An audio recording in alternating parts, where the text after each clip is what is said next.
এই দেশের মানুষ খুব বেশি অস্থির, বাংলাদেশের মানুষ খুব বেশি অস্থির। আমি পৃথিবীর অনেক দেশে ঘুরেছি, সেখানে দেখেছি মানুষজন খুব ধীরস্থির ভাবে কাজ করতে পছন্দ করে। সুপার শপে যদি কিনতে যায়, they maintain the queue in super shop. Super শপে লম্বা লাইন, সবাই যে ওখানে ভদ্রভাবে দাঁড়ায়, একজনের পর একজন যাবে। টিকিট কাটতে যাবে, লম্বা লাইন, একজনের পর একজন দাঁড়ায়, একজন যাবে আরেকজন।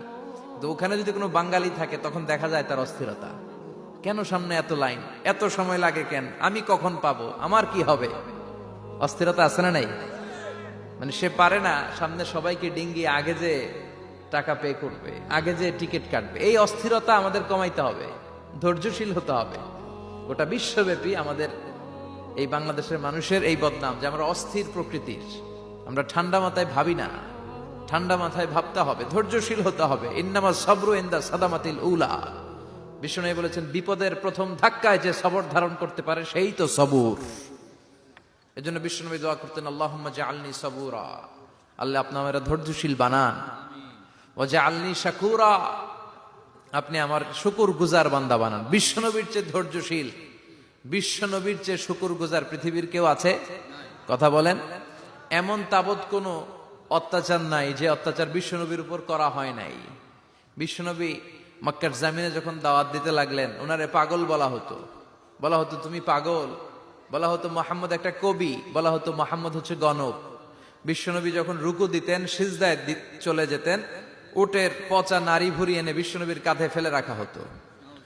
বিশ্বনবীর গলার মধ্যে রশি ধরে টান দেয়া হতো। কয়েকবার বিশ্বনবীর এই ঘাড়ের এই চামড়া ছিঁড়ে গিয়েছে, একবার চাদর টান দেওয়ার কারণে, আরেকবার রশি টান দেওয়ার কারণে। বিশ্বনবী কিছুই বলেন নাই, ক্ষমা করে দিয়েছেন। যেই মক্কার শত্রুরা বিশ্বনবীকে মক্কা থেকে বিতাড়িত করেছেন, এবং যেই রাতে উনি হিজরত করলেন, মাইগ্রেট করলেন, উনি কেঁদে কেঁদে বারবার মক্কার দিকে ফিরে তাকায়, আবার যায়, আবার ফিরে তাকায়, মাতৃভূমির মায়া ছাড়তে পারছেন না। আর বলছিলেন, মাক্কা তো আহাব্বুল বিলাদ ইলাইয়া, মক্কা আমার কাছে সবচেয়ে প্রিয় শহর। লাউলা উখরিজতু লামা খরাজতু মিনহা, আমার যদি বের করে না দেয়া হতো এই শহর থেকে, আমি কোনোদিন এই শহর থেকে বেরোতাম না। এত ভালোবাসতেন বিশ্বনবী মক্কাতুল মুকাররমাকে। ধৈর্যশীল ছিলেন।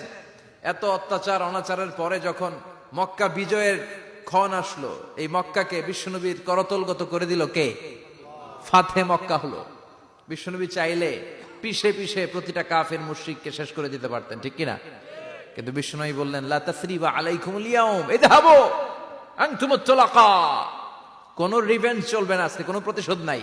একেবারে বড় যুদ্ধাপরাধী যারা, মারাত্মক যারা অফেন্স করেছে, তাদেরকে শাস্তির আওতায়